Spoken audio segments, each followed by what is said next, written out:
Tuhan Yesus, Tuhan terima kasih atas hari yang baru, atas kesetiaan-Mu yang tidak pernah berkurang atas kami Tuhan. Kami padamu berdoa pada sore hari ini agar kami bisa mendapatkan segala berkat rohani. Bagaimana 30 menit ke depan kami persembahkan Tuhan. Kami bisa sadar bahwa kami adalah orang-orang yang berharga di mata-Mu. Oh Tuhan, rahmatilah teman-teman yang juga belum bisa bergabung, agar bisa segera bergabung. Tuhan, terima kasih. Kami percaya bahwa di dalam Dikau ada keselamatan, dalam firman-Mu ada hidup yang kekal. Haleluya. Amin.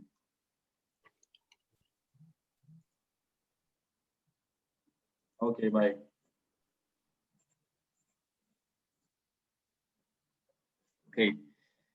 Oke, selamat sore semua, puji Tuhan. Apa kabarnya selama seminggu ini? Puji Tuhan, baik Kak. Oke. Yang baik, yang lain belum baik. Enggak, saya bercanda ya. Baik.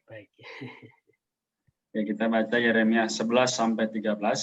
Di grup sudah saya bagi garis besar ya, bagaimana dari pembacaan Yeremia. Nanti bisa dilihat. Kita baca seperti biasa, 3 ayat bergantian. Mungkin dari yang tadi masuk awal ya, saya, Delga, Afrido, Yohana, Stevi, baru Evliani, dan berputar begitu selanjutnya ya. 3 ayat. Oke, Yeremia pasal 11 ayat yang pertama. Firman yang datang kepada Yeremia dari Tuhan bunyinya, dengarlah perkataan-perkataan perjanjian ini dan sampaikanlah itu kepada orang Yehuda dan kepada penduduk Yerusalem. Katakanlah kepada mereka, beginilah firman Tuhan Allah Israel, terkutuklah orang yang tidak mendengarkan perkataan-perkataan perjanjian ini.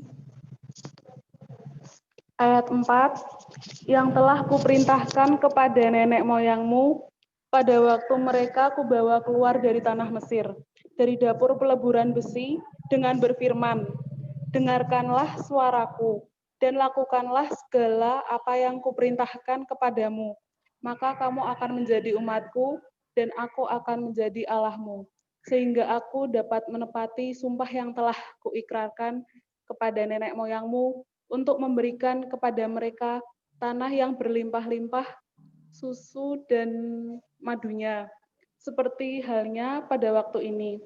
Lalu jawabku, begitulah hendaknya ya Tuhan. Ya. Berfirmanlah Tuhan kepadaku, serukanlah segala perkataan ini di kota-kota Yehuda dan di jalan-jalan Yerusalem, dengan mengatakan, dengarkanlah perkataan-perkataan perjanjian ini dan lakukanlah itu. Ya.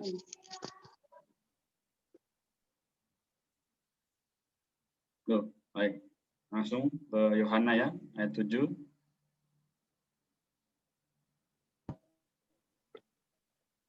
Sebab aku sungguh-sungguh memperingatkan nenek moyangmu pada waktu aku menuntun mereka keluar dari tanah Mesir. Sampai kepada waktu ini, aku memperingatkan mereka terus-menerus.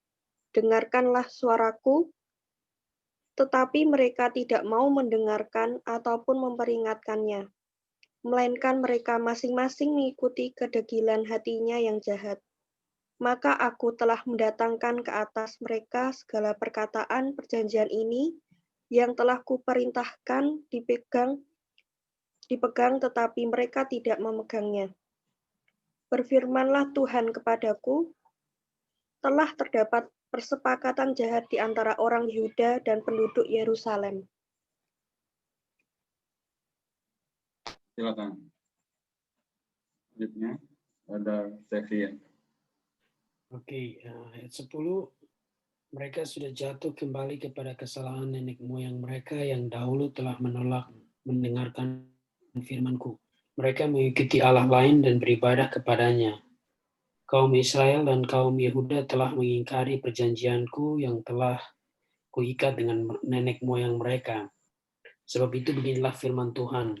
Sesungguhnya aku mendatangkan ke atas mereka malapetaka yang tidak dapat mereka hindari. Dan apabila mereka berseru-seru kepadaku, maka aku tidak akan mendengarkan mereka. Dan biarpun kota-kota Yehuda dan penduduk Yerusalem pergi berseru-seru kepada para Allah yang mereka sembah dengan korban bakaran, tetapi Allah itu sama sekali tidak dapat menolong mereka pada waktu mereka ditimpa malapetaka. Ya, silakan. Sebab seperti banyaknya kotamu, demikian banyaknya para allahmu, hai Yehuda, dan seperti banyaknya jalan di Yerusalem, demikian banyaknya mezbah yang kamu dirikan untuk membakar korban kepada Baal.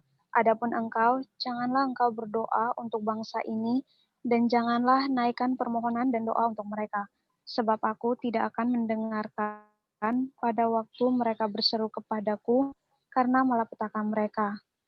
Apakah lagi urusan kekasihku di dalam rumahku? Bukankah ia sudah melaksanakan rancangan-rancangan yang jahat? Dapatkah nazar-nazar dan daging yang suci melewatkan malapetaka daripadamu, sehingga kemudian engkau dapat beria-ria? Amin. Kita lanjut ya. Pohon zaitun yang rimbun elok dipandang mata, pernah Tuhan menamai engkau, tetapi dengan bunyi keributan yang hebat, ia menyatakan api pada daun-daunnya, hingga ranting-rantingnya terbakar. Tuhan semesta alam yang telah membuat engkau tumbuh, telah menentukan malapetaka atasmu karena kejahatan yang telah dilakukan oleh kaum Israel dan kaum Yehuda untuk menimbulkan sakit hatiku dengan membakar korban kepada Baal. Tuhan memberitahukan hal itu kepadaku, maka aku mengetahuinya. Pada waktu itu engkau, Tuhan, memperlihatkan perbuatan mereka kepadaku. Ayat 19, tetapi aku dulu seperti anak domba jinak yang dibawa untuk disembelih. Aku tidak tahu bahwa mereka mengadakan persepakatan jahat terhadap aku.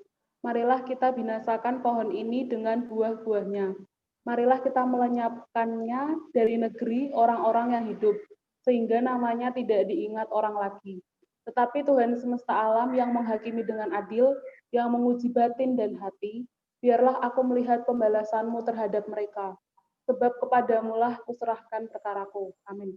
Ayat 21, sebab itu beginilah firman Tuhan tentang orang-orang Anatot yang ingin mencabut nyawaku dengan mengatakan, janganlah bernubuat demi nama Tuhan, supaya jangan engkau mati oleh tangan kami.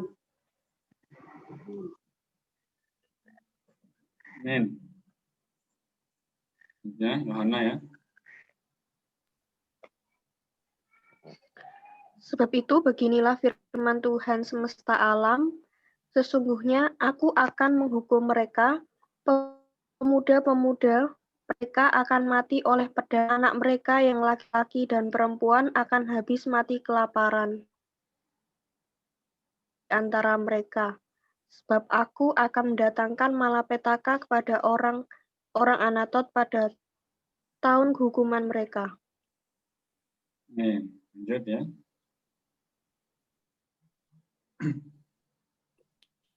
Oke, pasal 12 ayat 1. Engkau memang benar, ya Tuhan, bila mana aku berbantah dengan engkau, tetapi aku mau berbicara dengan engkau tentang keadilan. Mengapakah mujur hidup orang-orang fasik, sentosa semua orang yang berlaku tidak setia? Engkau membuat mereka tumbuh dan mereka pun juga berakar. Mereka tumbuh subur dan menghasilkan buah juga. Memang selalu engkau di mulut mereka tetapi jauh dari hati mereka. Ya Tuhan, engkau mengenal aku, engkau melihat aku, dan engkau menguji bagaimana hatiku terhadap engkau. Tariklah mereka keluar seperti domba-domba sembelihan, dan khususkanlah mereka untuk hari penyembelihan. Ayat 4, berapa lama negeri ini menjadi kering, rumput di segenap padang menjadi layu, karena kejahatan penduduknya, binatang-binatang dan burung-burung habis lenyap.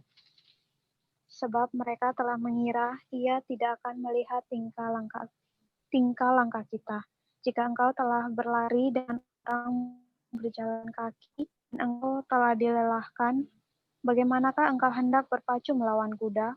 Dan jika di negeri yang damai engkau tidak merasa tentram, apakah yang akan engkau perbuat di hutan belukar sungai Yordan?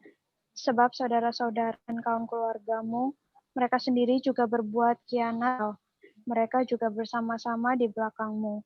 Janganlah percaya kepada mereka, sekalipun mereka berkata manis kepadamu. Amin. Puji Tuhan. Oke, kita bahas sedikit ya dari Yeremia pasal 11 ya. Jadi kita melanjutkan bagaimana dari pasal 1 sampai 10 itu berbicara mengenai bagaimana Tuhan terus berbicara kepada nabinya Yeremia untuk menghukum atau menghakimi Israel. Kenapa? Karena mereka sudah menduakan Tuhannya. Kemudian di pasal 11 kita lihat tadi bagaimana mereka melanggar perjanjian Tuhan, ya kan? Dia 1 dikatakan sampai 2. Dengarlah perkataan perjanjian ini dan sampaikanlah itu kepada orang Yehuda dan kepada penduduk Yerusalem. Sedangkan yang 3, terkutuklah orang yang tidak mendengarkan perkataan perjanjian ini. Apa yang diperjanjikan dengan umatnya? Itu apa? Pertama disebut perjanjian lama. Itu ada di dalam Ibrani pasal 8 ayat 7 ya. Lalu katakan apa? Perintah perjanjian hukum Taurat yang terdiri 10 perintah Tuhan yang diberikan kepada Musa, dua loh batu itu. Ya, tapi apa?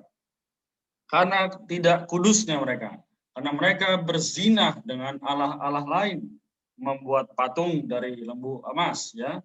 Kemudian apa? Banyak hal yang membuat mereka dihukum oleh Allah atau dinasihati atau ditegur, ya. Maka hari ini pun tidak jauh beda. Kita lihat di ayat yang ke-6, berfirmanlah Tuhan kepadaku, serukanlah segala perkataan ini di kota-kota Yehuda dan di jalan-jalan Yerusalem dengan mengatakan, dengarkanlah perkataan perjanjian ini dan lakukanlah itu. Apa yang harus didengar? Itu firman. Ya kalau kita ingat ya, hasilnya Tuhan Allahmu dengan segenap hatimu, ya kan? Terus 10 yaitu, jangan mencuri, jangan membunuh, ya, jangan bersaksi dusta, jangan mengingini barang milik sesamamu. Bukankah itu sulit? Ya. Memang sulit, namun dikatakan apa? Harus melakukannya. Dengan cara apa? Kalau kita lihat dalam Roma, nanti kita akan bahas. Jadi ini adalah berhubungan dengan kitab Roma, pasal yang ke-8. Di situ katakan apa? Kita memang tidak bisa sesuai dengan hukum Taurat, tapi Kristus telah menjadi pendamaian bagi kita, sehingga kita hari ini bisa didamaikan dan diselamatkan, bahkan menikmati keselamatan. Oke. Baik, jadi kita nanti lanjutkan lagi ya karena waktu. Kita lanjutkan dulu. Ayat 7. Aku telah meninggalkan kediamanku, telah membuangkan negeri milikku. Aku telah menyerahkan buah hatiku ke dalam tangan musuhnya. Negeri milikku sudah menjadi seperti singa di hutan bagiku. Ia mengeraskan suaranya menentang aku, sebab itu aku membencinya. Negeri milikku sudah menjadi seperti burung belang di bagiku. Burung-burung buas merumuninya. Ayo, kumpulkanlah segala binatang di padang, bawalah untuk menghabiskannya. Ayat 10, banyak gembala telah merusakkan kebun anggurku, memijak-mijak tanahku, dan membuat tanah kedambaanku menjadi padang gurun yang sunyi sepi. Ya, mereka telah membuatnya sunyi sepi. Sunyi sepi tanah itu berkabung di hadapanku. Sunyi sepi sekarang segenap negeri itu. Tetapi tidak ada orang yang memperhatikannya. Para pembinasa telah datang melintasi segala bukit gundul di padang gurun. Sebab pedang Tuhan mengamuk makan. Dari ujung negeri yang satu ke ujung lain. Tidak ada damai bagi segala yang hidup. Amin.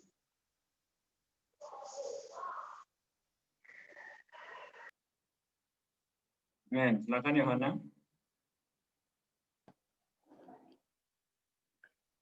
Mereka telah menabur gandum, tetapi yang dituai adalah semak duri. Mereka telah bersusah payah, tetapi usaha mereka tidak berguna. Mereka malu karena hasil yang diperoleh mereka, akibat dari murka Tuhan yang menyala-nyala. Beginilah firman Tuhan. Mengenai sekalian tetanggaku yang jahat, yang telah mengusik negeri, yang telah kuberikan sebagai milik pusaka kepada umatku Israel, bahwasanya aku akan mencabut mereka dari tanah mereka, dan aku mencabut kaum Yehuda dari tengah-tengah mereka.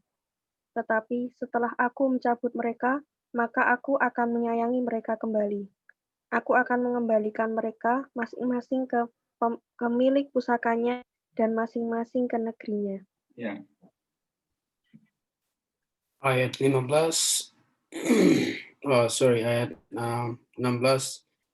Dan jika mereka sungguh-sungguh belajar cara hidup umatku sehingga bersumpah demi namaku, demi Tuhan yang hidup, seperti tadinya mereka mengajar umatku untuk bersumpah demi Baal, maka mereka akan dibangun di tengah-tengah umatku. Tetapi jika mereka tidak mau mendengarkan, maka aku akan sungguh-sungguh mencabut dan membinasakan bangsa yang demikian. Demikianlah firman Tuhan. Ayat 13, pasal 13 ayat 1. Beginilah firman Tuhan kepadaku, pergilah membeli ikat pinggang lenang, ikatlah itu pada pinggangmu, tetapi jangan kau celupkan ke dalam air. Ayat 2. Maka aku membeli ikat pinggang seperti yang difirmankan Tuhan, lalu mengikatkannya pada pinggangku.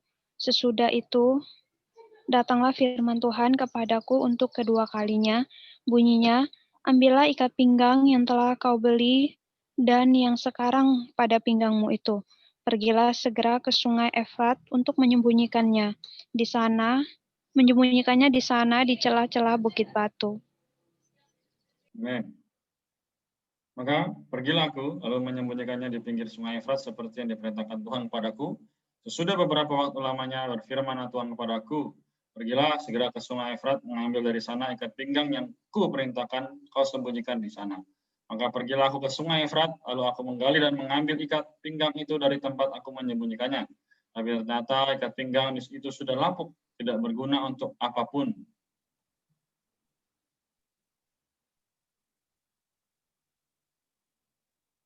Amin. Ayat yang ke-8. Silakan. Ayat 8, lalu datanglah firman Tuhan kepadaku. Beginilah firman Tuhan, demikianlah aku akan menghapuskan kecongkak bungaan Yehuda dan Yerusalem. Bangsa yang jahat ini, yang enggan mendengarkan perkataan-perkataanku, yang mengikuti kedegilan hatinya dan mengikuti Allah lain untuk beribadah dan sujud menyembah kepada mereka, akan menjadi seperti ikat pinggang ini yang tidak berguna untuk apapun. Ya. Sebab seperti ikat pinggang melekat pada pinggang seseorang, demikianlah tadinya segenap kaum Israel dan segenap kaum Yehuda kulekatkan kepadaku. Demikianlah firman Tuhan, supaya mereka itu menjadi umat, menjadi ternama, terpuji dan terhormat bagiku. Tetapi mereka itu tidak mau mendengar. Buyung anggur yang dipecahkan. Katakanlah kepada mereka ini, firman Tuhan, Allah Israel, setiap buyung harus dipenuhi dengan anggur. Dan jika mereka berkata kepadamu, masakan kami tidak tahu betul bahwa setiap buyung harus dipenuhi dengan anggur? Maka katakanlah kepada mereka, beginilah firman Tuhan, sesungguhnya seluruh penduduk negeri ini akan kupenuhi dengan kemabukan.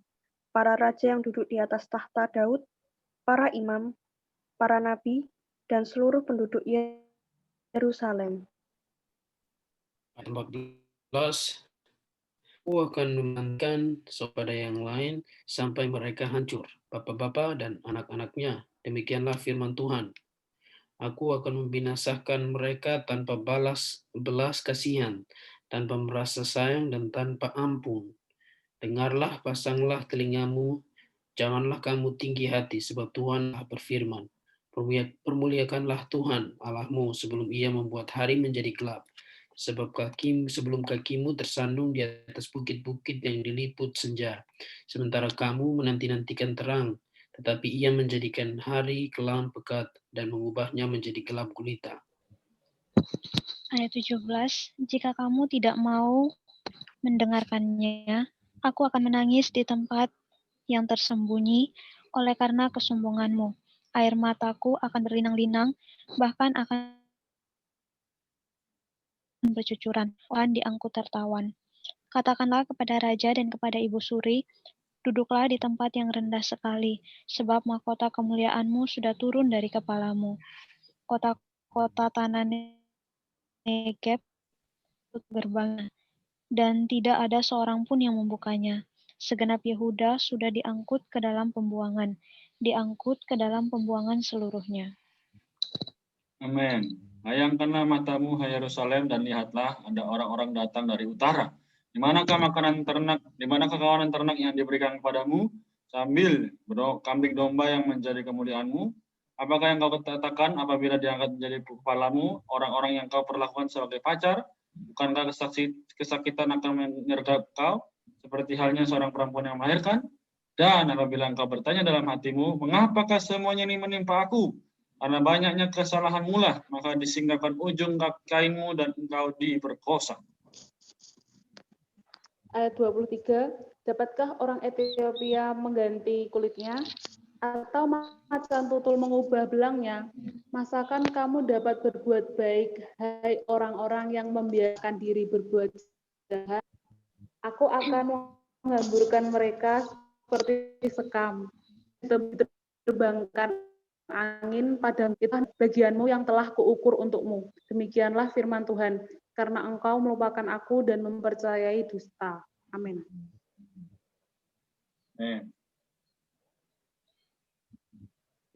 Aku pun juga akan mengangkat ujung kainmu sampai kepada mukamu, sehingga kelihatan auratmu. Zinahmu dan ringgikmu, persundalanmu yang mesum di atas bukit-bukit dan di padang-padang. Aku sudah melihat perbuatanmu yang kecil itu. Celakalah engkau, hai Yerusalem, berapa lama lagi hingga engkau menjadi tahir. Baik, terima kasih. Ya, dari ketiga pasal ini kita melihat satu garis merah, ya, garis besar yang sungguh amat seharusnya menyadarkan umat manusia hari ini. Yaitu apa?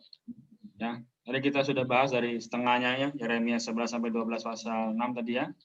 Jadi teman-teman sekalian, Tuhan harusnya memiliki satu tumpuan, ya, yaitu apa? Bangsanya sebagai kepuasannya, bukan? Sehingga apa? Ketika kita lihat di dalam ayat yang ke-10 ya, katakan tadi ayat pasal 12, banyak gembala telah merusakkan kebun anggurku, memijak-bijak tanahku, dan membuat tanah kedambaanku menjadi padang gurun yang sunyi sepi. Tahukah maknanya apa? Maknanya adalah sebegitu jahatnya orang Israel meninggalkan Allah, sehingga mereka sama sekali tidak lagi menghargai ya kebun anggurnya, tanahnya, tanah perjanjian itu, ya kedambaannya menjadi sepi karena dosa-dosa mereka. Karena berhala-berhala mereka bangun sendiri. Ya. Kemudian apa?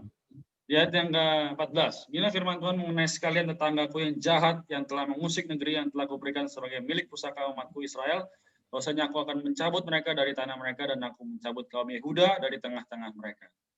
Sehingga apa? Banyak orang-orang Israel itu tertawan ya oleh bangsa-bangsa lain karena kedegilan hati mereka sendiri. Hari ini kita lihat seberapa banyak orang yang tertawan oleh dunianya sendiri. Seberapa banyak orang yang malah terpenjara oleh keasikan hobinya sendiri daripada mengasihi Tuhan, menikmati Tuhan. Teman-teman sekalian, sampai Tuhan di ayat yang terakhir kata apa? Jika mereka tidak mau mendengarkan, maka aku sungguh-sungguh mencabut dan membinasakan bangsa demikian, demikianlah firman Tuhan. Artinya apa? Ini masa perjanjian lama. Tapi sekarang, nyawa di sini adalah roh kita. Roh ini dalam kita, jika sudah terlalu lama dibiarkan untuk menjauh daripada Tuhan, maka Tuhan dengan tidak segan-segan akan mematikan roh kita. Sehingga apa? Kita tidak ada kedambaan atau kesukaan untuk membaca Alkitab. Kita tidak ada lagi rasa untuk mau berdoa. Atau bahkan kita tidak ada lagi rasa untuk mau bergabung dengan saudara-saudara seiman. Itu artinya apa? Mati rohaninya. Ya.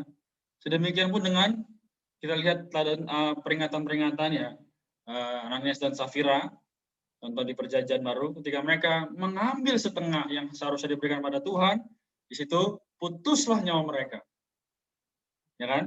Kita lihat bahwa firman Tuhan, kalau tidak kita baik-baik ambil, maka akan hilang begitu saja. Oke, singkatnya pasal 13 ya.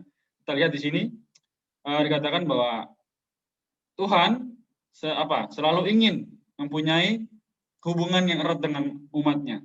Tapi apa? Dikatakan ayat yang ke-16 ya, permuliakanlah Tuhan Allahmu sebelum Ia membuat hari menjadi gelap, sebelum kakimu tersandung di atas bukit-bukit yang diliputi senja. Sementara kamu menanti-nantikan terang, tapi Ia menjadikan hari kelam pekat dan mengubahnya menjadi gelap gulita. Artinya apa? Dalam kondisi rohani, orang itu tidak bisa melihat dengan jelas kebenaran. Tidak bisa melihat dengan jelas terang dari firman Allah. Mengapa? Karena begitu tebalnya dosa. Maka kemarin kita Bible study kita bahas bagaimana supaya dosa dan dunia harus segera ditanggulangi. Ya, apapun itu kemalasan, keengganan, kita harus tinggalkan, ya. Kemudian kita lihat tadi, sungguh amat mengerikan apa yang dinyatakan oleh Yeremia.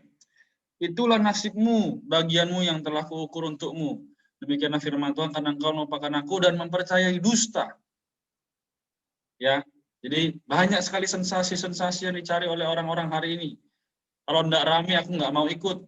Kalau likes-ku sedikit, aku kecewa dan sebagainya. Aku, dan aku. Tapi siapa yang mengingat atau menginginkan hubungannya intim dengan Tuhan?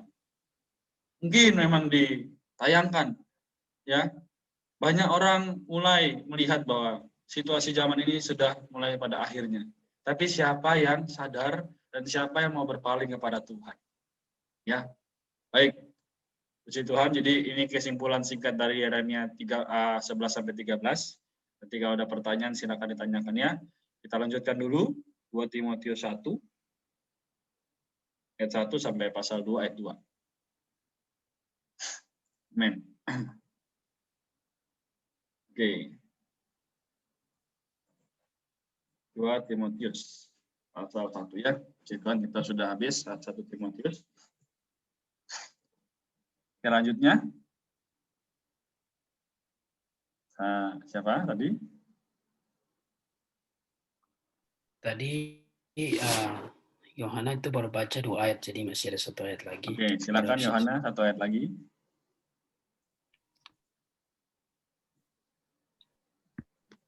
Dua Timotius 1, Kak.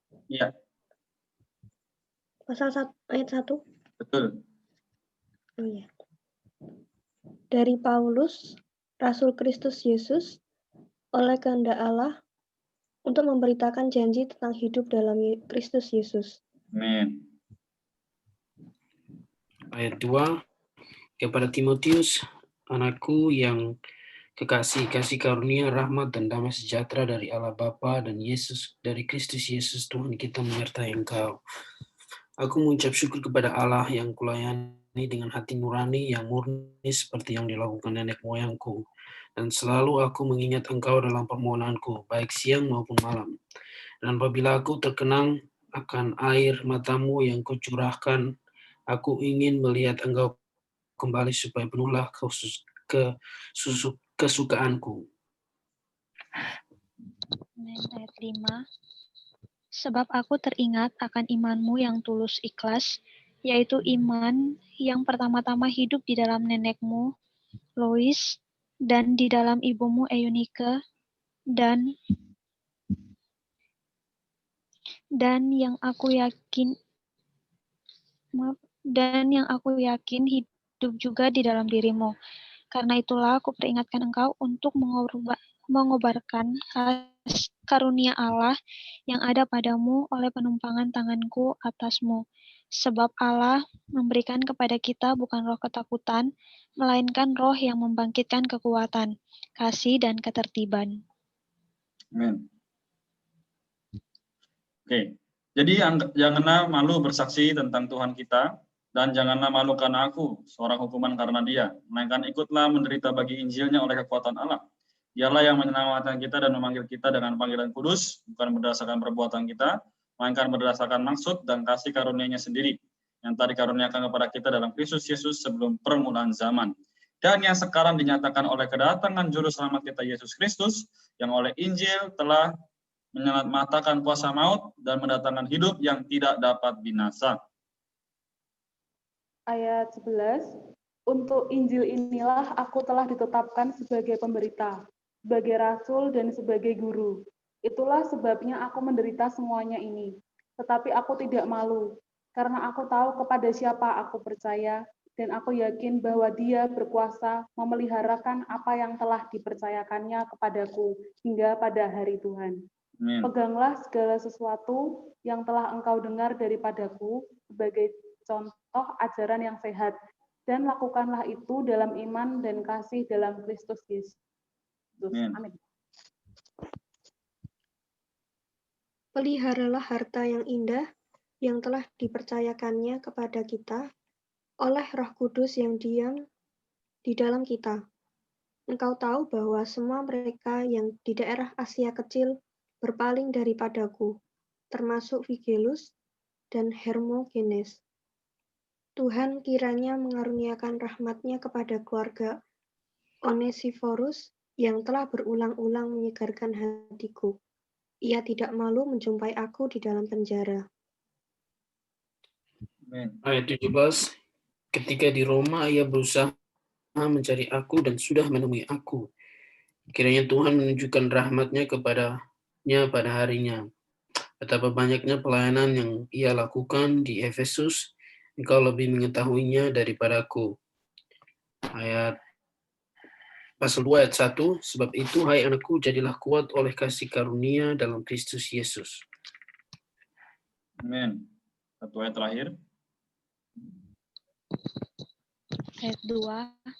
Apa yang telah engkau dengar daripadaku di depan banyak saksi, percayakanlah itu kepada orang-orang yang dapat dipercayai, yang juga cakap mengajar orang lain.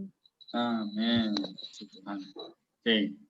Teman-teman sekalian, jadi di dalam kitab 2 Timotius ini, kita lihat ya, jadi kita sudah bahas dari 1 Timotius mengenai bagaimana seharusnya hidup gereja, lalu di 2 Timotius kita melihat adalah kalau kita lihat dalam kehidupan gereja, jika ada sesuatu yang janggal, maka di situ adanya penangkal ya, penangkal dari segala sesuatu yang jahat. Oke, di sini segala perbuatan yang buruk akan ditangkal oleh suntikan rohani, yaitu firman Allah. Ya, jadi dalam pasal pertama itu dibagi 3 bagian, yaitu ada pendahuluan, ayat 1 dan 2, kemudian persediaan ilahi, ya dari ayat 3 sampai 14 itu berbicara bagaimana mengenai perkataan sehat, ya yang berhuni di dalam kita. Lalu di ayat yang ke-15 sampai 18 berbicara mengenai apa sih yang membuat orang itu meninggalkan para rasul dan ministerinya, ya, dan pelayanannya. Itu adalah faktor dasar dari kemerosotan. Oke. Jadi dari pasal 1 kita lihat adalah bagaimana di sini seharusnya di ayat yang ke-7 ya, sebab Allah memberikan kepada kita bukan roh ketakutan, melainkan roh yang membangkitkan kekuatan, kasih dan ketertiban. Ya, teman-teman.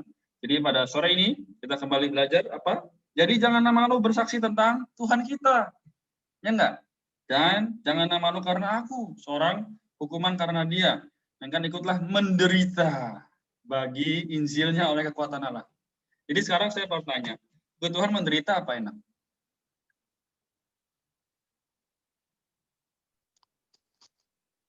Harusnya sih menderita. Menderita ya. Nah, faktanya kita di dalam dunia atau kita ikut Tuhan, dua-duanya itu menderita. Karena apa? Kita sama-sama capek, sama-sama lelah. Tapi ketika kita ikut Tuhan, kita menderita baginya, apa yang kita dapat? Diri Tuhan sendiri. Dia yang menjadi segala kita. Tapi kalau kita ikut yang lain, kita belum tentu dapat yang lain. Malah kita dapat terus buang lagi, dapat buang lagi. Ya kan? Nah, teman-teman, jadi sore ini kita lihat ya bagaimana dia memanggil kita itu, ya, dia menyelamatkan kita bukan karena lihat 9 perbuatan kita, melainkan karena maksud dan anugerahnya sendiri. Jadi hari ini kalau kita merasa tidak layak, ya memang tidak layak.